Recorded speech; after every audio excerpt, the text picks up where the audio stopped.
Selamat pagi. Ini ya dengan kali ini dengan saya Muhammad Kemal Atatur, NIM 352010278 dari kelas Teknik Industri 2020 C5 ingin presentasi tugas otomasi industri.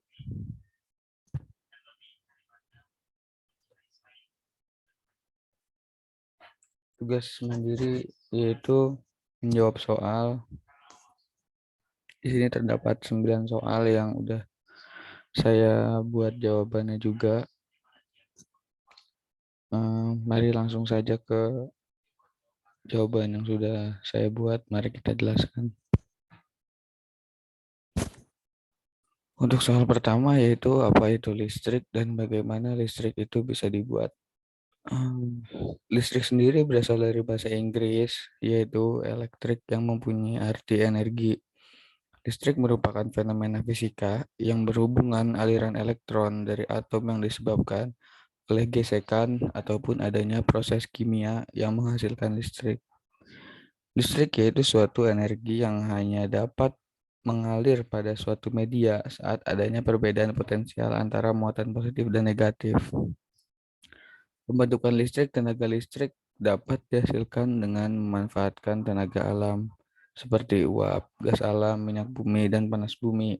Contohnya listrik dibuat dari pembangkit yang memanfaatkan sumber daya, salah satunya air ditampung pada waduk atau bendungan, lalu air dialirkan. Aliran air menghasilkan gerak yang menggerakkan kincir atau turbin, lalu menghasilkan energi gerak yang akan dirubah menjadi energi listrik dalam generator. Selanjutnya nomor 2, apa yang dimaksud dengan arus AC dan DC?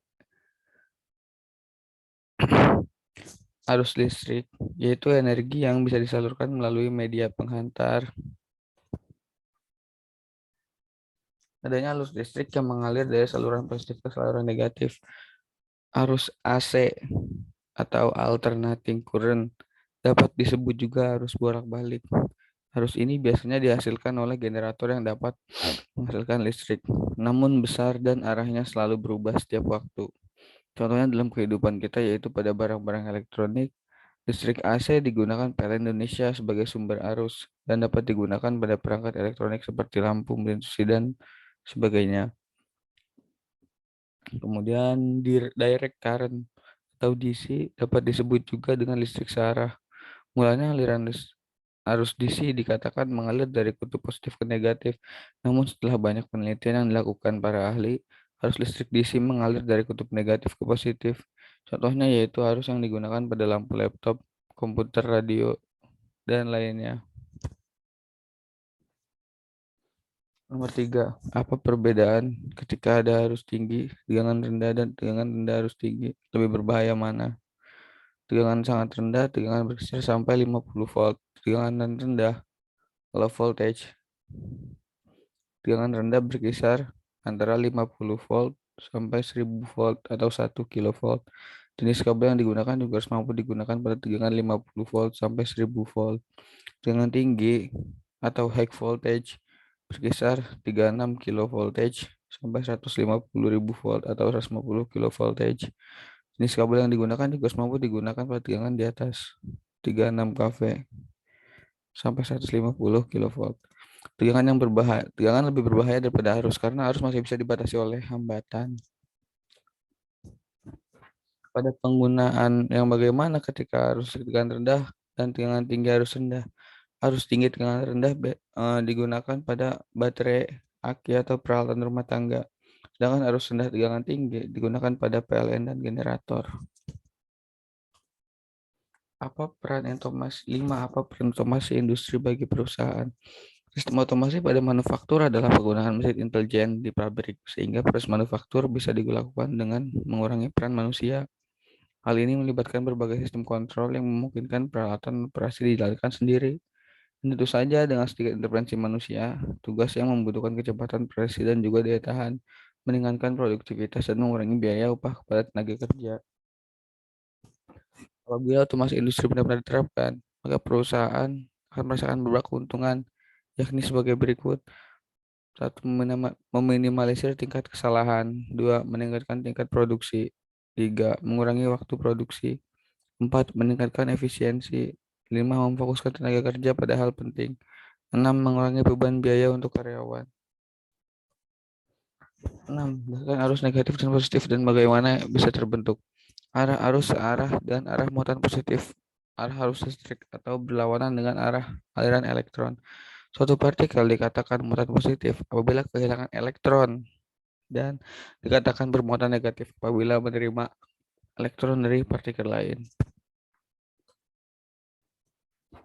7. Jelaskan mengenai listrik 3 phase dan 1 phase. Manfaatnya, penerapannya, bagaimana cara membuat listrik 1 phase dan 3 phase. Listrik 1 phase yaitu listrik yang hanya menggunakan 2 kawat, di mana penghantar yang ke satu sebagai kawat phase dan yang kedua sebagai kawat netral. Tegangannya berkisar 220 sampai 240 volt. Biasanya digunakan di rumah. Sebenarnya listrik PLN menggunakan 3 phase, tapi yang masuk rumah kita itu hanya 1 phase. Misalnya rumah kita PSR, tetangga kita PSS, dan tetangga lainnya PST. Listrik 3 phase menggunakan 3 kawat phase R, contohnya RS dan T yang kayak di atas itu, dan satu kawat netral atau sering disebut kawat ground. Umumnya bertegangan 380 volt serta pengaplikasiannya baik digunakan di PLN atau di area industri yang kira-kira butuh listrik yang tegangannya tinggi. Nah, ini untuk pembuatan listrik 1 phase dan 3 phase. Contohnya kayak gini rangkaiannya. 8. Arus pada PLN menggunakan arus apa? Kenapa? Naikkan tegangan. Jelaskan. Arus PLN menggunakan arus AC, alternatif current. Alasan kenapa PLN menaikkan tegangan yaitu untuk mengurangi rugi daya pembangkit, untuk mengurangi jatuh tegangan pada ujung transmisi karena terpengaruh jarak dan resistansi, dan untuk menghemat biaya kabel konduktor. 6. Jelaskan mengenai magnet, kutub magnet, dan bagaimana magnet itu bisa dibuat. Magnet adalah suatu benda yang mampu menarik benda lain di sekitarnya yang memiliki daya tarik khusus. Contohnya kayak yang punya magnetan tinggi kayak besi, baja, nikel. Kutub magnet adalah daerah magnet yang berada di ujung magnet di mana memiliki kutub utara dan kutub selatan. Di ujung-ujung magnet, pasti di ujung magnet itu beda-beda kutubnya. Magnet dapat dibuat dengan 3 cara, yaitu dengan cara induksi, dengan digosok, dan dengan dialiri listrik. Induksi itu kayak ditempelin aja nanti ke benda yang mempunyai sifat kemagnetan tinggi. Nanti tuh yang benda yang sebelumnya bukan magnet bisa narik benda lain. Digosok, ya itu digosok-gosok nanti benda yang sebelumnya bukan magnet bisa jadi narik benda lain juga, atau bisa juga dialiri listrik. Contohnya kayak pakai baterai kayak gitu. Ya mungkin sekian dari saya. Saya ucapkan terima kasih kepada semuanya, kepada dosen juga udah memberi waktu yang lumayan bisa untuk mengerjakan. Mohon maaf bila banyak kurangan. Wassalam.